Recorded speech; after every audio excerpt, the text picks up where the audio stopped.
महाभारत हिंदू का ही नहीं समस्त मानव जाति का ग्रंथ है। इससे प्रत्येक मानव को अच्छी शिक्षा और मार्ग मिल सकता है। प्रत्येक मनुष्य को इसे पढ़ना चाहिए क्योंकि महाभारत में जीवन से जुड़ा ऐसा कोई भी विषय नहीं है जिसका वर्णन नहीं किया गया हो और जिससे जीवन का कोई समाधान न हो। इस ग्रंथ में देश, धर्म, न्याय, राजनीति, समाज, योग, युद्ध, परिवार और ज्ञान, आध्यात्मिक और तकनीकी आदि समस्त विषयों के ज्ञान का वर्णन मिलता है। आज की इस वीडियो में हम महाभारत के एक ऐसे प्रसंग के बारे में बताएंगे जिससे आज का मानव बहुत कुछ सीख सकता है। दोस्तों, बात उस समय की है जब पांचों पांडवों को वनवास हो गया था। वनवास जाने से पहले पांडवों ने श्री कृष्ण से पूछा कि हे श्री कृष्ण, अभी द्वापर युग का अंतकाल चल रहा है, आप हमें बताएं कि आने वाले कलयुग की चलिए गति क्या और कैसी होगी। श्री कृष्ण जवाब देते हैं, मैं तुम्हें इसका सीधा सा उत्तर तो नहीं दे सकता, लेकिन हाँ, तुम पांचों भाई वन में जाओ और वन में जो कुछ भी दिखे मुझे आकर बताओ। मैं तुम्हें उसका कलयुग में प्रभाव बताऊंगा। इसके बाद पांचों भाई वन में चले गए। उन्होंने वन में जो देखा वह देखकर आश्चर्यचकित रह गए। आखिर उन्होंने वन में क्या देखा और श्री कृष्ण ने उनका क्या जवाब दिया, यह जानने के लिए आप वीडियो के अंत तक बने रहे। श्री कृष्ण के कहे अनुसार पांचों भाई अलग अलग दिशाओं में वन की ओर निकल गए। युधिष्ठिर भ्रमण पर थे। उन्होंने एक जगह पर देखा कि एक हाथी के 2 सूंड थे। यह देखकर युधिष्ठिर के आश्चर्य का ठिकाना नहीं रहा। अर्जुन दूसरी दिशा में भ्रमण पर थे। कुछ दूर जंगल में जाने पर उन्होंने जो देखा उसे देखकर वह भी आश्चर्यचकित रह गए। वहाँ पर देखा कि कोई पंछी है जिसके पंखों के ऊपर वेदों की रचनाएं की हुई हैं और वह पंछी मुर्दे का मांस खा रहा है। यह दृश्य देख अर्जुन कुछ समझ नहीं पाए। दोनों भाइयों की तरह भीम भी भ्रमण पर थे। उन्होंने जो देखा वह भी आश्चर्यचकित रह गए।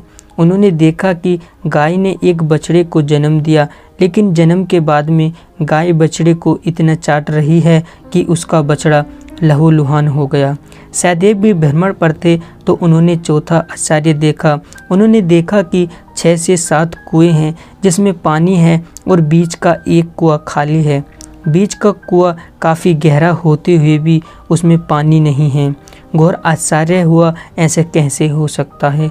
नकुल भी भ्रमण पर थे। उन्होंने एक आश्चर्यजनक घटना देख एक पहाड़ के ऊपर से एक बड़ी सी चट्टान लुढ़कते हुए नीचे आ रही है। वह कितने ही वृक्षों से टकराकर उनको नीचे गिराते हुए वह आगे बढ़ जाती है। विशालकाय वृक्ष भी उसे रोक ना सके। इसके अलावा यह चट्टान कितनी ही अन्य चट्टानों के साथ टकराई, फिर भी वह उसे रोक नहीं सके। अंत में वह एक अत्यंत छोटे पौधे को स्पर्श होते हुए स्थिर हो गई। इसके बाद पांचों भाई एकत्र हुए और शाम को भगवान श्री कृष्ण को अपने अनुभव सुनाए। सबसे पहले युधिष्ठिर ने कहा, मैंने तो पहली बार 2 सूंड वाला हाथी देखा। यह मेरे लिए तो बहुत ही आश्चर्यजनक था। भगवान श्री कृष्ण कहते हैं, धर्मराज, अब तुम कलिकाल की सुनो। कलयुग में ऐसे लोगों का राज्य होगा जो दोनों ओर से शोषण करेंगे, बोलेंगे कुछ और, करेंगे कुछ और, मन में कुछ और होगा और कर्म कुछ और। ऐसे ही लोगों का कलयुग में राज होगा। तुम कलयुग आने से पहले तक राज्य कर लो। युधिष्ठिर के बाद अर्जुन ने कहा, मैंने जो देखा है वह तो कहीं ज़्यादा आश्चर्यजनक था।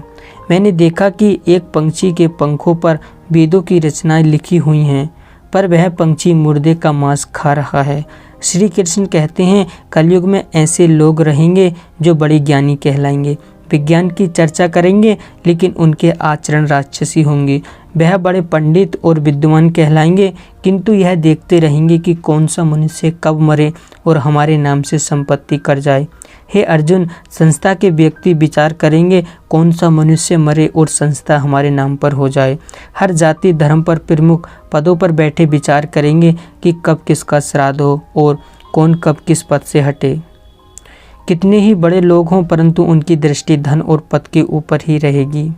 ऐसे लोगों की बहुत ही बड़ी संख्या होगी। अर्जुन के बाद भीम ने अपना अनुभव सुनाया।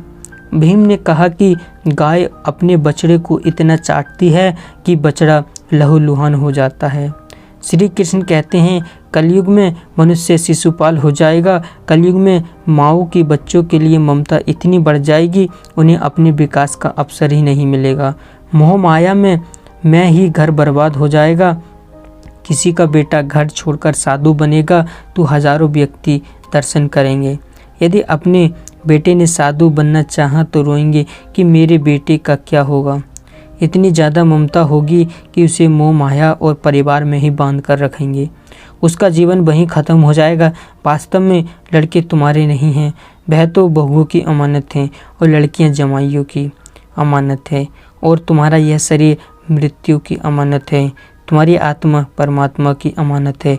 इसलिए तुम्हारा अपने शाश्वत संबंध को जानना आवश्यक है। भीम के बाद सहदेव ने पूछा, हे श्री कृष्ण, मैंने जो देखा, मैंने यह देखा कि 5 से 7 बड़े कुओं के एक बीच में एक बड़ा कुआं खाली है, जबकि ऐसा कैसे संभव हो सकता है।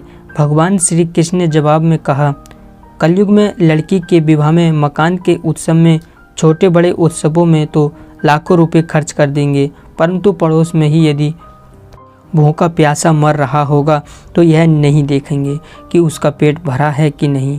उनका अपना ही सगा भूख से मर जाएगा, उसे देखते रहेंगे और दूसरी ओर मौज, मदिरा, मांस, बच्चक, सुंदरता और जश्न में पैसे उड़ाएंगे, किंतु किसी के 2 आंसू पोंछने में उनकी रुचि नहीं होगी। कहने का तात्पर्य यह है कि कलयुग में अन्न के भंडार होंगे, लेकिन लोग भूख से मरेंगे। सामने बंगले में ऐसो आराम चल रहे होंगे, लेकिन पास की झोंपड़ी में आदमी भूख से मर जाएगा। एक ही जगह पर असमानता अपनी चरम पर होगी। सहदेव के बाद नकुल ने श्री कृष्ण को बताया कि मैंने भी एक आश्चर्य देखा है कि एक बड़ी सी चट्टान पहाड़ से लुढ़की, वृक्षों के तने और चट्टानें भी उसे रोक न पाई, किंतु एक छोटे से पौधे के स्पर्श से ही वह बड़ी सी चट्टान रुक गई। समझ नहीं आया कि कैसे हुआ। श्री कृष्ण ने कहा, कलयुग में मानव का मन नीचे गिरेगा, उसका जीवन पतित होगा। यह पतित जीवन धन की सिलाव से नहीं रुकेगा, ना ही सत्ता के वृक्षों से रुकेगा, किंतु हरि नाम के एक छोटे से पौधे से, हरि कीर्तन से मनुष्य जीवन रूपी पौधे का पतन रुक जाएगा। इसलिए भक्तों, हरि भजन कलयुग में मोक्ष पाने का एकमात्र उपाय है।